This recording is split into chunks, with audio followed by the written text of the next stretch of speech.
भगवान हनुमान जी को लेकर धर्म ग्रंथों में कई कथा कहानियों का उल्लेख मिलता है।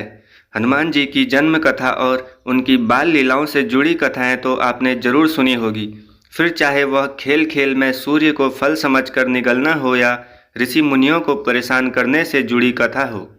हनुमान जी के नटखटपन के कारण उन्हें एक बार श्राप मिला था कि वे अपनी सभी शक्तियों को भूल जाएंगे और इस श्राप से उन्हें मुक्ति तभी मिलेगी जब उन्हें किसी के द्वारा उनकी शक्तियों का एहसास दिलाया जाएगा।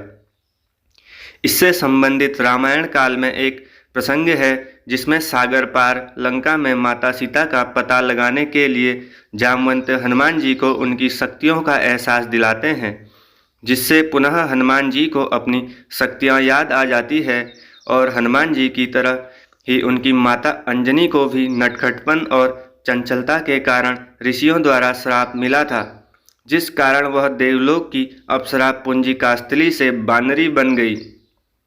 अत्यंत रूपवती अप्सरा थी माता अंजनी। माता अंजनी से जुड़ी एक पौराणिक कथा के अनुसार हनुमान जी की माता अंजनी पूर्व जन्म में इंद्रदेव की सभा में अप्सरा थी।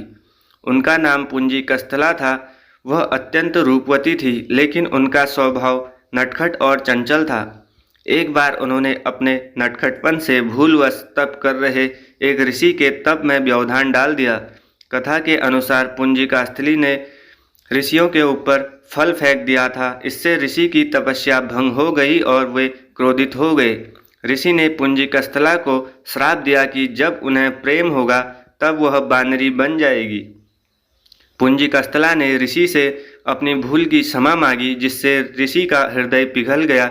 ऋषि अपना श्राप वापस नहीं ले सकते थे, लेकिन उन्होंने अपने श्राप में कुछ जोड़ते हुए कहा कि तुम्हारा बानरी रूप भी अत्यंत तेजस्वी और आकर्षक होगा। इसके साथ ही ऋषियों ने उन्हें एक तेजस्वी पुत्र प्राप्त होने का आशीर्वाद भी दिया, जिसके यश और कीर्ति के कारण पुंजिकस्थला यानी माता अंजनी का नाम युगों युगों तक जाना जाएगा।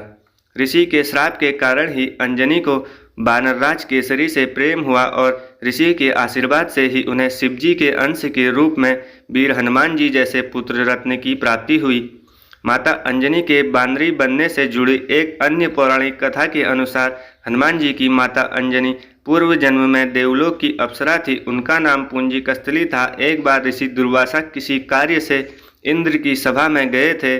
उस दौरान पुंजिकास्थली ने बार बार अपने रूप से सभा का ध्यान अपनी ओर आकर्षित करने का प्रयास कर रही थी। इस कारण ऋषि दुर्वासा का क्रोध आ गया और उन्होंने पुंजिकास्थली को अगले जन्म में बानरी बनने का श्राप दिया। हालांकि बाद में ऋषि दुर्वासा ने दया दिखाते हुए पुंजिकास्थली से कहा कि तुम्हारे गर्भ से शिवजी के 11वें रुद्र अवतार का भी जन्म होगा। ऋषि दुर्वासा के श्राप के कारण ही पुंजिकास्थली का अगला जन्म बिरज नामक बानर के घर हुआ और उनका विवाह बानर राज केसरी से हुआ था।